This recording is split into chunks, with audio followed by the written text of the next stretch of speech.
Welcome to another episode of the Glenbrook Podcast, and we are filming again from the amazing Arup offices in I'd say the best city in the UK, but my colleagues might disagree, Birmingham. And you can see again, we're sitting just outside of Centenary Square here at the Paradise Development. The Glenbrook Podcast is all about diving deep into the brilliant minds of individuals, and I'm very, very pleased to say that we've got a great guest on the show today. The hashtag we will be using is Future Leader. So if you've got any comments or any thoughts on leadership, please feed those in the comments box when the podcast is posted. And do not forget to subscribe, please. We are asking everyone to subscribe. We're very keen to make the podcast as wide-reaching as possible. We've got James Watts from Arup, a very interesting individual and an exciting story. And I'm not going to introduce James. We've known each other for probably about 9 years, and it all stems from sort of all the work that we've done together on the Paradise scheme, which has been a cracking journey. But James, introduce yourself to the audience. Tell us a little bit about you, but also Arup and your story on the development. Okay, great. So thanks ever so much for having me. So my name is James Watts, and I'm a structural engineer by background. I'm an Arup lifer, and that is good and bad, perhaps in equal measure. But for my sins, I've been here my whole career. I started in '97 as an apprentice. So 18 years old, packed my bags and went down to London, did a year for Arup down there, behaved myself and secured a sponsorship. And that really was a lifeline for me in getting through university. With the enthusiasm of youth, halfway through university, I wrote some letters to the directors of the Arup offices in Australia. Oh, wow. And one of them in Brisbane came back to me and said, if you pay for your flight, I'll give you a job. So I did a year out in Australia, which was probably didn't learn too much technically, but had a great year. And then when I graduated, I really felt like I owed Arup something. And so I rejoined as a structural engineer in what was our Solihull office back then. And I worked there on various projects you might imagine we might work on, moving through the ranks, and then ultimately, more recently, being the project lead, project director for everything we're doing on Paradise. And I was also had the privilege of leading our multi-disc team that delivered everything on the Alexander Stadium for the Commonwealth Games. So Paradise, we've been involved for 14 years. I've been involved personally for 12. And we've provided all the engineering and technical support for the first 3 buildings and the wider master plan, which has been an absolute delight and the project I'm most proud of. Let me pause you there. So for those that don't or aren't aware of the Paradise scheme, it's probably one of the most sort of frontier regeneration projects outside of London. Over £1 billion worth of value, right in the heart of Birmingham. And just talk to us about some of the complexity, because I don't think people really understand what you've got to deal with. You're absolutely right. So we're actually sat in a 7-hectare roundabout here, or it was. So there was 3 lanes of traffic and a big gyratory. Our site's in the middle of that. We've got 10 buildings across the site. And initially, it was about understanding the challenges that the site faced and then working with those for the designs. So the building we're sitting in now, 1 Centenary Way, we've got a dual carriageway tunnel that passes underneath it. We've got a main service tunnel that takes district heating, gas, power underneath the building. We've also got the entrance to the car park. So all these various constraints overlaid on top of each other, actually, you'll remember, Sunny, drove the design solutions. And, for example, meant we couldn't have a traditional structural core, which gave rise to the exoskeleton that we've got and the veer and deal frame that has become such a prominent feature of the building. Absolutely. And, I love the term I'm an Arup lifer. I mean, that's serious commitment to the cause. But clearly, Arup have done something to enable you to continue on your career path within the organisation, and you've still been motivated, to continue with Arup. What has kept you going? Why have you not decided to maybe take a slightly different step and move over field? Yeah. I suppose if I'm honest, I sometimes fear that it's a comfort blanket, but I don't think that's really the case. You get to the end of every year, appraisal season in our office is end of the year. You reflect on the past year, and it's always been a different challenge. So in my earliest days, 12 years ago on this building, I was the chap sizing the beams to work out how much it might cost when we put in for enterprise zone funding. Of course, yeah. Roll on years, and I'm leading the whole team across the, so there's always been an evolution of the responsibilities. That obviously took a step up when I was given director about 12 months ago. Then I picked up the growth director role, which was about being outward facing and engaging. And so then when the office leader role became available just before Christmas, it was a natural progression for me to take the network that I've got within Birmingham, that extra level of responsibility. I think the other thing with Arup is an employee-owned organisation. Okay. It's global, isn't it? It's a global organisation. We're 20,000 strong globally. Okay. All of that growth is organic. Okay. So we'll win a project in Toronto, we'll send a team over, and the office will grow from there. And what that means is that you genuinely have this same culture throughout the organisation. So if I pick up the phone to Sydney and speak to them, it's the same as speaking to a colleague on the second floor. Because we're employee-owned, our priority is our employees and making decisions that are in the best interest. And you do see that trickle down in terms of how you're looked after. And therefore, there's something in that loyalty that gets repaid. Absolutely. Absolutely. So we're in one centenary way. I think the story and the connection with Arup and your new workspace is fascinating. Award-winning workspace. Absolutely. I was at the awards last Friday as well, and I think it was a double award winner in the building, for the building and also for the fit out, which is testament to the whole team that have sort of contributed to that. You guys have been historically based out in Blythe Valley. Yes. For how many years was that? About 25. 25 years. Yeah. So talk us through, which I always find fascinating with PwC's story as well, moving, although they were sort of a shorter distance, but moving a whole business to a new location. Yours is even more complex as a story, because obviously 25 years in a home, compare it to living in your own home for a number of years. It's always very difficult emotionally. There's a real attachment. How did the business put the strategy together, and what did that transition over to One Centenary Way? What did it look like? So we moved to Solihull for good reasons. We had a Birmingham office, we had a Coventry office, and we wanted to consolidate them and bring that multidisciplinary offer together rather than having it in separate locations. There were lots of promises made about how the business park we were on would evolve with time in terms of the community, the connectivity, public transport, etc. And in all reality, that didn't materialise.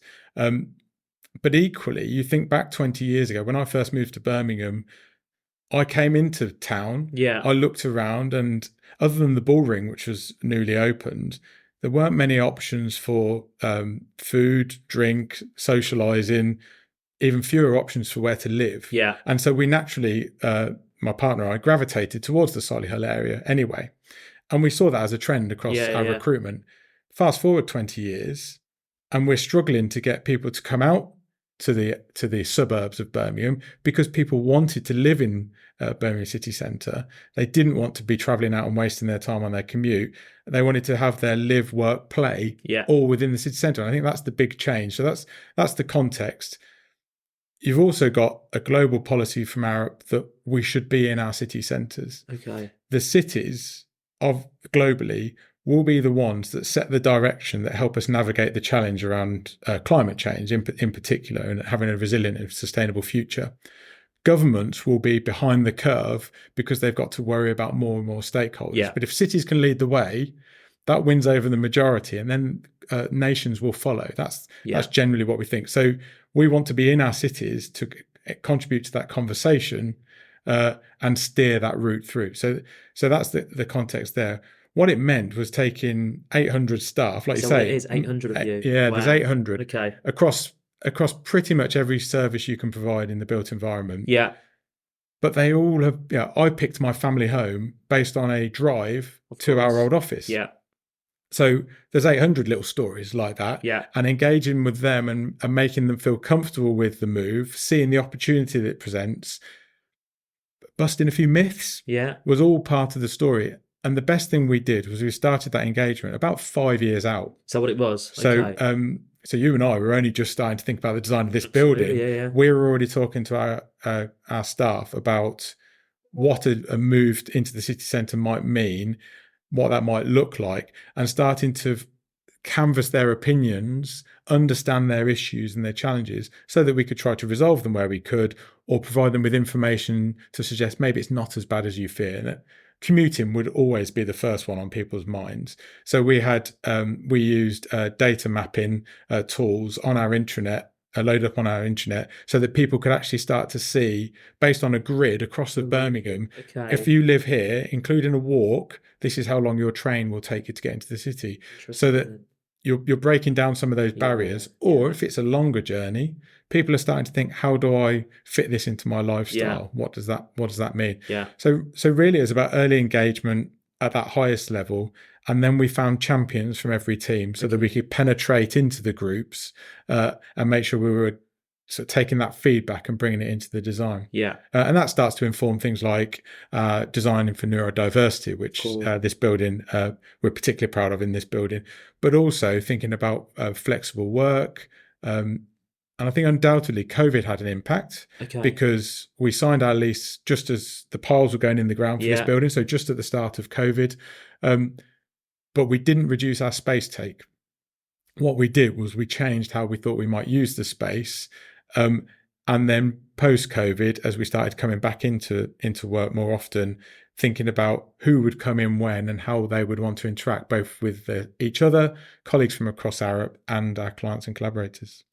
What would you say the biggest challenges were on trying to move the dial on people's mindsets to actually, because I'm sure there was probably a large portion of people who were more excited than worried, but presumably there were also a lot of people who were comfortable and sort of being where they were and maybe potentially reluctant to make that move. Yeah. Now, the one thing that sticks in my mind is in the first engagement we did, we had one of those like live polls. Okay. Are you up for this move? Right. It was almost yes, no. Yeah. 2/3 were in favour of the move. Okay. So from the very earliest days, we were pushing an open door. So the challenge wasn't as significant as I thought it might be. Yeah. Now, undoubtedly, there were individuals then within that wanted more in-depth conversations. Okay. And it was about things as diverse as my commute won't work for childcare to, well, we've got a gym on site out at our old office.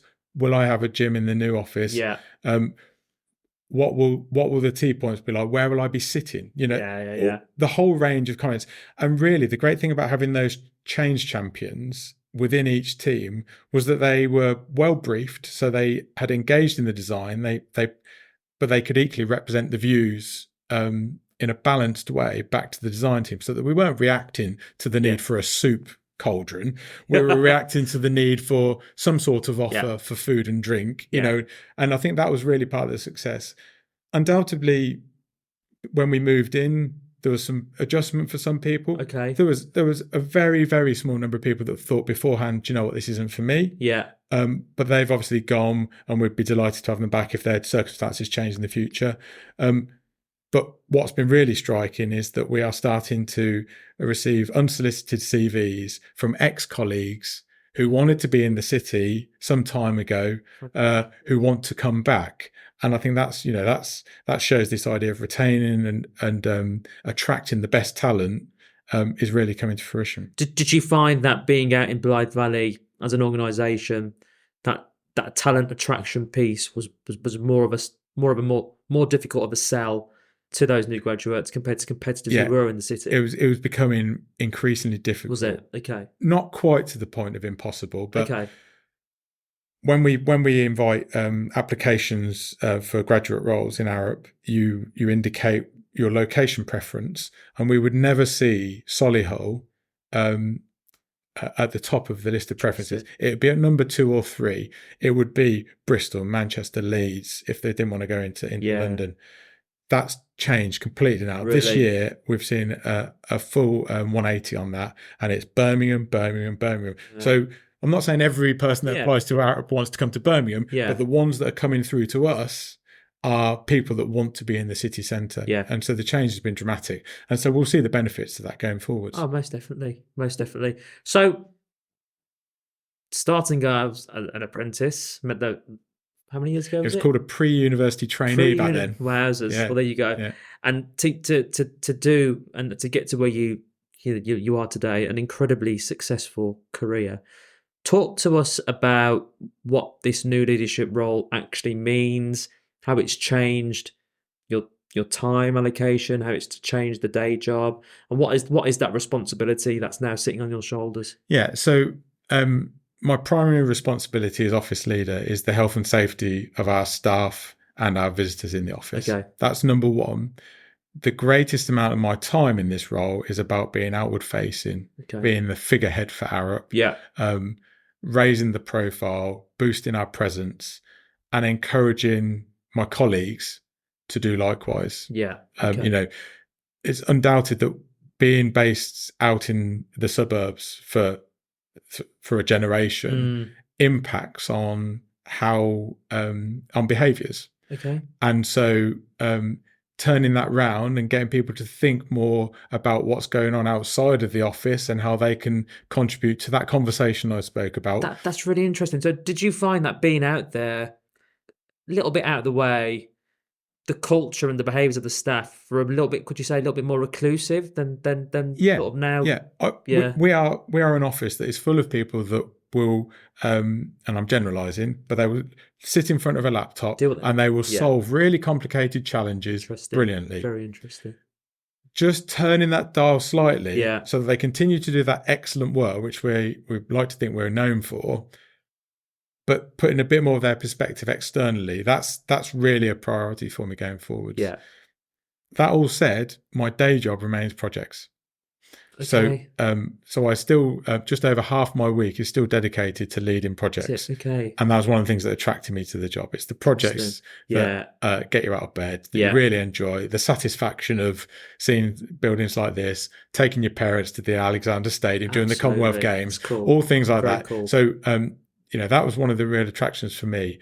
But looking after the people in this building, making best use of this building. We've got a fantastic facility here, but opening it up for others to use. So Sport Accord was a fantastic event that happened in the ICC a couple of weeks ago. The two ladies that did an amazing amount of work to organise it, they based themselves here because we knew them from the Commonwealth Games. So rather than them working out of a cafe, they based themselves here. They held the board meetings monthly here. And having our doors open for that sort of activity is exactly what informed the design. You'll have noticed when you arrived, you came up the steps, but the secure line was well back from there with hot desks available. We want clients, collaborators, any visitors to come in, make use of the space, rather than it being welcome to Arup. Unless you've got a pass, you can't get past the front door. Almost creating your own ecosystem. Within your own environment. And it's that how you use the space, isn't it? We've got the space. What's the best use of it? How do we have influence? How do we make ourselves most useful to our collaborators in the city? Absolutely. So in our podcasts, we ask the killer question usually at the end, but I gave you the heads up on the killer question yesterday through WhatsApp, and I genuine when I say this, sort of didn't know what you're going to tell us had occurred, and sort of blew me away a little bit, really. So I'm going to bring that question in the front part of the podcast because I think it will influence what we talk about going forward, and I'm really interested to also understand how it influenced you as an individual, and whether that event has made you do and sort of do the things that you've done and continue to do in sort of the current day. So that pivotal life moment and the lessons you learned, just talk to us about that. Yeah, so you fired that over on a text last night, and I quickly just pinged back, what? Do you mean like being hit by a car when you're 15 years old? And I was like, that's a pretty good one, actually. Yeah. So I was in my GCSE year at school, and I got hit by a car about 40 miles an hour. Wow. I was a pedestrian crossing the road. Yeah. And so the statistics, because unfortunately around about that time, there were some pretty horrifying adverts on telly talking about the statistics around survival. Yeah. So it's about a 10% chance of survival. Wow. And it had an immediate impact on me. I lost all memory of languages.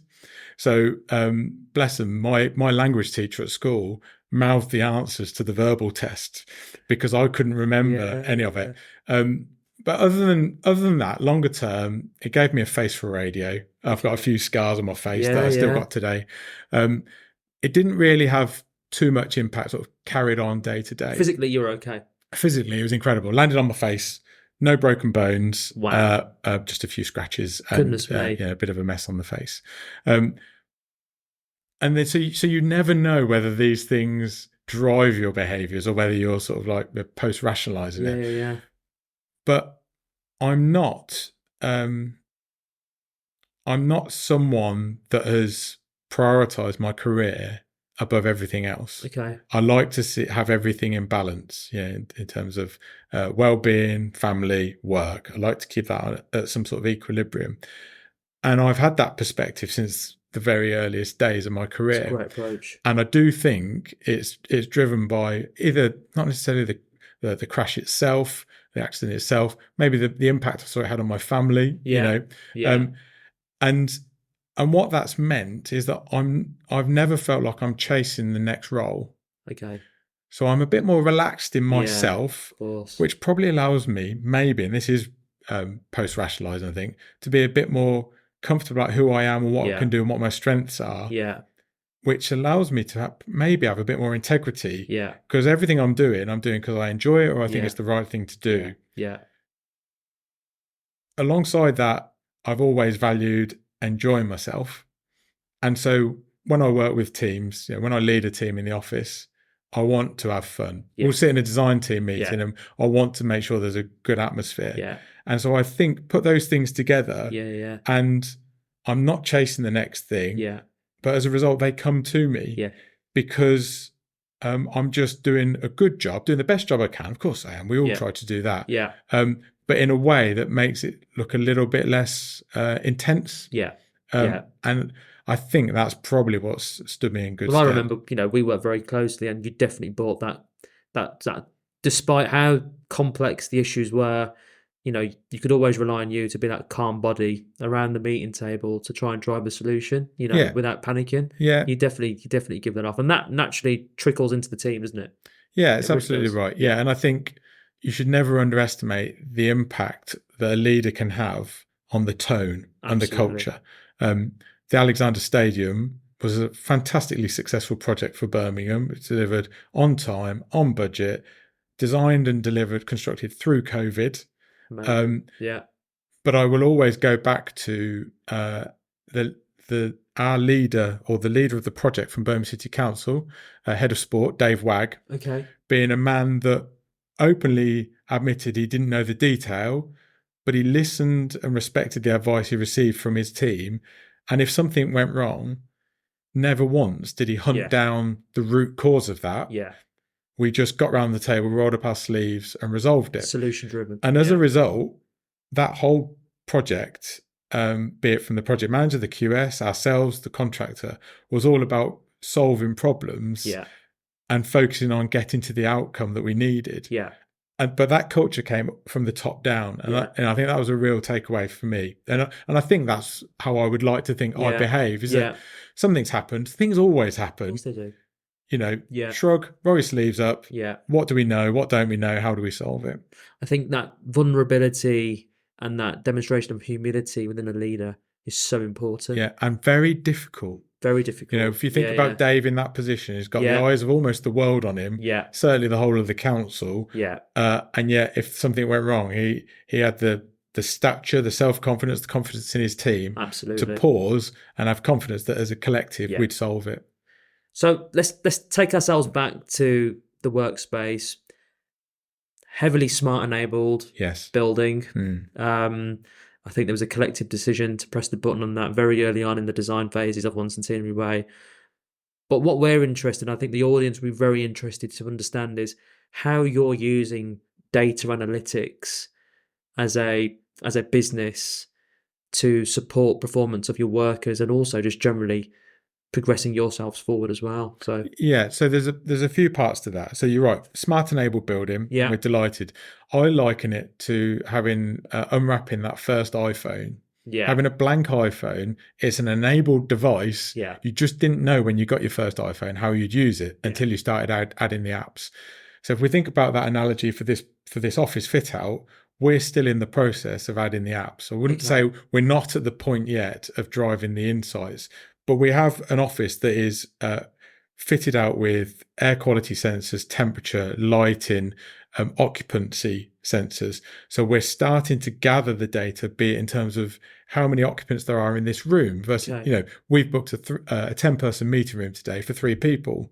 Well, that's for a good reason today. But if I find that there's a particular team that keep booking an oversized meeting room when space is at a premium, we can challenge that. But longer term, we will get this data and overlay that with desk usage. So everybody, when they plug in, it logs that a desk is taken in a given area. Yeah. So we've just fantastic. We've just won a significant new project called the Great Grid Upgrade with National Grid, and we're providing new project bay for that with the client coming in. The first question is, where do we put them? Yeah. So we run the data to see how the space has been used in the first 5 months we've been here, and we've identified how we can relocate one small team to another floor, make space for the new project team without disrupting maximum numbers. So we're starting to see that data come through. Where we really want to get to is that we know the lighting levels across the office, and we've deliberately designed them to vary to suit everyone's different people's diverse neurodiverse needs. But have we got that right? Yeah. It's a design, isn't it? So are the areas that are darker being used as much as the areas that are super bright? We've deliberately got variation in temperature across the floor plate. So what we're looking to do is overlay that and start to gain the insight. At the moment, we're in the early stages of that, still collecting it, but I've just started using it for desk moves, etc. But we're really hoping to leverage our partnerships with local universities, so we can say, here's a data set. Yeah. What can you do? Yeah. You get some research out of it, we get some knowledge, and we further our relationship with the university. Do you reckon it will get to a point where, I don't know whether the lighting, circadian rhythm linked at all? But so we've got that. Have you? Yeah. Okay, wow. And that's interesting. I don't know how we will get data on whether there's a benefit of that beyond anecdotal. Yeah. But we absolutely have that now, and you feel that the temperature change throughout the day. Absolutely. One of the best stories is somebody's gone to one of the team leaders and said, "Oh, you might have noticed I'm in the office more than when we were in the old office. That's because I used to get headaches in the old office and I don't here." So that blanket 500 lux, interesting, is something that worked for some, and they were the majority. Yeah. What we're thinking about now is making this place suitably welcoming for everybody. And you're measuring the CO2 as well? Yes. The air quality? Yeah. How are you, what's the data sort of feedback on that at the moment? Are you seeing, how are you sort of ensuring that the levels are kept consistent? Yeah, so it's interesting there that at the moment, you'll have noticed that every room's basically got an Android phone as a data control point. It gets to the point of telling you that the CO2 levels are starting to increase. What we're not doing yet is programming in the warning to come up on the screen that says, guys, why don't you take 10 minutes, prop the door open? Yeah. We all know what that meeting room feels like. Absolutely. But very rarely will anybody do anything about it. They'll just suffer. Yeah. We want to get to the point where don't really want an alarm going off. But some sort of prompt that says, for the well-being of everyone in this room and productivity, you're better off coming out for 10 minutes and come back in. That's really interesting. Really interesting. So is the intention to kind of feed that data back to the teams and the staff in terms of how the usability of the actual space? Yeah, absolutely. You'll have seen we've got totems which have got screens around.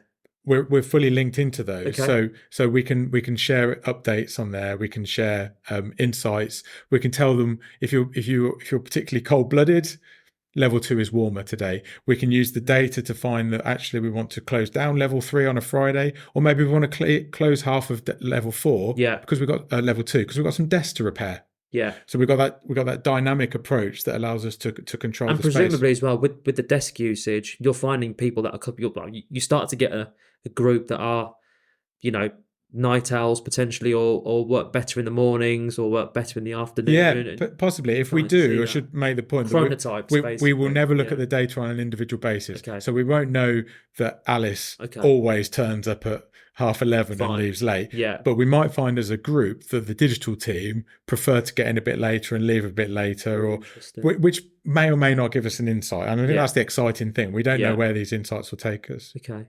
Talk to us about Birmingham then. So, you're a sort of Birmingham guy. You now are in the city centre. You've seen Birmingham landscape change dramatically over the last 20 years. Despite everything that's happening with the local authority, there's still a lot to get excited about.